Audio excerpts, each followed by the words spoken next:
O noticiário político está muito pequeno, está muito limitado. Portanto, eu venho estudando, né? Eu não sou especialista, já falei isso aqui inúmeras vezes, em política internacional, mas quando eu falo de uma área da qual eu não sou especialista, eu procuro estudar um pouco a área com os especialistas. Né? Então, o que eu procuro me informar, informação geral, ver os diversos lados e procuro ver o que os especialistas falam sobre aquilo. Né? Especialistas também diferentes, e aí formam minha opinião acerca desse tema. Eu assisti alguns filmes sobre a Ucrânia, recentes, né? Filmes de diferentes posições, filmes favoráveis ao atual governo ucraniano e contrários ao atual governo ucraniano. Isso é importante porque eles vão narrar fatos, eles vão dar pesos diferentes aos fatos em função da posição política do diretor do filme.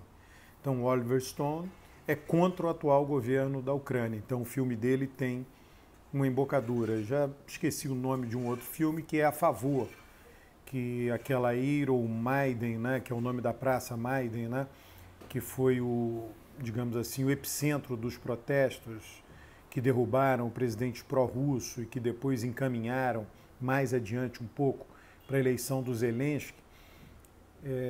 Esse eu vi era favorável, né? E andei pesquisando outras coisas, porque o filme é todo ele muito concentrado no que aconteceu na Praça Central de Kiev, mas os protestos foram maiores no oeste da Ucrânia, como era de se esperar. O oeste é mais resistente à Rússia. E andei lendo, né, vários fios, né, importantes de especialistas no Twitter. Tem o artigo conhecido aí que talvez se você procurar Ucrânia, Henry Kissinger, vai encontrar o artigo, e tem daquele professor de Chicago que já vem há algum tempo falando da situação da Ucrânia, o John Mearsheimer. Mearsheimer, você escreve M-A-E-R-S-H Meyer, M-E-I-R, que é da Universidade de Chicago, também um grande especialista em política internacional, política externa. Você tem sempre a discussão, todos nós somos contra a guerra, eu sou contra a guerra, civis morrem, são muitas mortes, como é que eu diria, muitas mortes completamente desnecessárias, né? Porque se a guerra pudesse ser travada apenas entre exércitos e os mortos entre os exércitos, você diria, olha, aí seria mais do jogo, mas os civis morrem. Né? E quem mais sofre, né, são os civis. Né? Então, a princípio, todos nós aqui somos contrários à guerra, todos nós. Né? A questão é, uma vez ocorrida a guerra, o que é possível fazer para restabelecer a paz? Ou restabelecer a paz, o primeiro passo, né, vão ter os acordos depois, mas o primeiro passo é o cessar-fogo. O John Mearsheimer, ele argumenta, né, na visão realista, que o humanismo e o idealismo, né, que é a paz, nesse caso, ele só é executado se você tem uma grande dose de realismo antes. Né? E aí ele analisa a dose de realismo, é um país, a economia da Rússia não é grande coisa, comparando com a dos Estados Unidos, é do tamanho da economia brasileira, nossa economia é do tamanho do estado de Nova York, então a Rússia é um estado dos Estados Unidos. A França, né? A França também é um estado. A Califórnia é a 8ª economia do mundo, então só tem 7 economias maiores do que a economia da Califórnia, uma delas sendo a dos Estados Unidos. Aí vai ter China, Alemanha, Japão. Quer dizer, não é simples, né? A economia da França, há tempos atrás, eu vi no mapa dos Estados Unidos, era igual à economia do Texas, de um estado dos Estados Unidos. Então, não é simples para um país com economia do tamanho do Brasil sustentar uma guerra. Ainda mais na situação que hoje se encontra a Rússia, vítima de inúmeras fortes sanções econômicas. Mas está lá, mas ela é uma potência nuclear. Né? É o país no mundo que mais ogivas nuclear tem, um pouco mais que os Estados Unidos, mas é o que mais tem. Né? Então, tem artefatos nucleares das mais diversas magnitudes.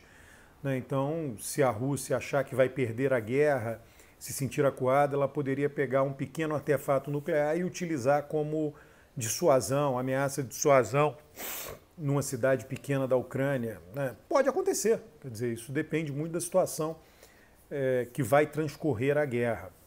Então, quando você olha o realismo, você está dizendo, olha, tem um país que tem poder em função do seu arsenal nuclear e que não quer que a Ucrânia entre, porque aí você vem toda sorte de argumentos moralistas. Vão ter aqueles que vão dizer, mas o povo da Ucrânia quer entrar, né? O povo também quer não pagar nenhum imposto e ter todos os serviços de alta qualidade, né? Por isso que tem representação política. Representação política filtra as demandas viáveis, das inviáveis, demagógicas, das não demagógicas, né? Então, o representante eleito tem como absorver e, digamos assim, não realizar, ou postergar, ou realizar parcialmente. Nesse caso seria não realizar uma demanda do eleitorado, né? E o próprio líder político, ele tem uma capacidade de, aos poucos, ir levando o eleitorado numa certa direção, né? Então, você tem uma potência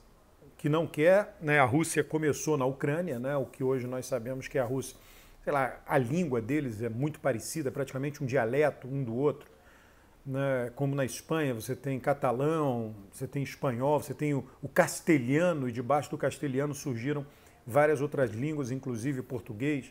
Então ali, ucraniano, russo, tudo muito parecido, né? Uma tradição muito próxima. E a Rússia diz, olha, pelas razões, né, acesso ao Mar Negro, né, gasodutos que passam dentro da Ucrânia, vamos supor, a OTAN lá dentro, e não é que a OTAN vá, né, mísseis, não faz diferença se o míssil vai ser lançado da Ucrânia ou da Lituânia, Letônia, que já fazem parte da OTAN. A questão não é essa, a questão é que com a OTAN dentro da Ucrânia, a Ucrânia pode endurecer as relações comerciais com a Rússia, cobrar impostos mais altos pelos gasodutos que passam no país, cobrar taxas mais altas pelo acesso ao Mar Negro e várias outras coisas, endurecer, né? E a Rússia diz, eu não quero isso aqui, e eu tenho poder para não querer, e vou exercer esse poder, vou tomar o risco de exercer esse poder. Então, se você aceita isto e compreende isto, você diz, tem um caminho para a paz. Qual é o caminho para a paz? A Ucrânia assegurar à Rússia que não irá entrar na OTAN. Jamais, sei lá, jamais não existe, mas não irá entrar na OTAN num longo horizonte de tempo. Pode ser que um dia a Rússia entre na OTAN, não sabemos. Segundo o Putin, andou falando que ele pleiteou entrar na OTAN e que a OTAN não quis que a Rússia entrasse, enfim. Né, mas o fato é que no curto e médio prazo a Ucrânia deveria assegurar à Rússia que não vai entrar na OTAN. Feito isto, está dado o primeiro passo para a paz, né? Se nós, aí está o elemento do realismo. O realismo nos ajuda a realizar o nosso humanismo. Você não realiza o humanismo fazendo campanha pelo humanismo. Você realiza o humanismo tentando entender causa e consequência. Então tem uma causa da guerra. Se você trabalha sobre esta causa da guerra, você consegue uma paz duradoura, né? Uma paz estável, né? A causa da Segunda Guerra Mundial, conflito Alemanha-França, né? Vamos trabalhar sobre a causa, e você teve, né, o grande estadista francês, que me foge o nome, que sugeriu a Comunidade Europeia, né? A região da Alsácia-Lorena, começou um acordo ali da indústria pesada, né? Então você trabalha em cima da causa daquele conflito, daqueles conflitos. E aí você consegue fazer com que aquele conflito não se repita. Então esse é o ponto fulcral da discussão da Rússia. Daí ela quer que a região de Donbas, lá tem duas províncias lá muito pequenininhas, né? Elas se tornem países, têm autonomia, mas tudo isso faz parte de não entrar na OTAN, né? São detalhes em torno disso. Zelensky poderia até continuar no governo. Então se a gente for moralizar, vai dizer, não, Zelensky sabe da causa. Por que Zelensky simplesmente agora não diz unilateralmente, não vou entrar na OTAN, acaba a guerra? Porque os Estados Unidos não dizem isso. Então, muitos atores têm a capacidade de tomar a decisão ou fazer as declarações ou os acordos que indicam na direção de acabar a guerra. Por que eles não fazem? Porque todos eles querem aumentar seu poder de barganha. Sabe que vai haver uma negociação no pós-guerra. Então, se a Ucrânia vencer a guerra, a negociação é desfavorável à Rússia. Se a Rússia vencer a guerra, a negociação é mais favorável a ela, os termos da negociação têm a ver com os termos da finalização da guerra, se o presidente vai cair, não vai fugir da Ucrânia, como vai ser ocupado o país. Então é por isso que, né, os atores que tomam as decisões em torno da guerra não abrem mão dela nesse momento. Todos eles estão... Agora, quem é que sofre, né, nessa disputa por aumento de poder de barganha? A população civil. Né? Mas isso é dos dois lados. Tá? Um abraço, inscreva-se no canal, comente o vídeo, traga mais gente para este canal de YouTube.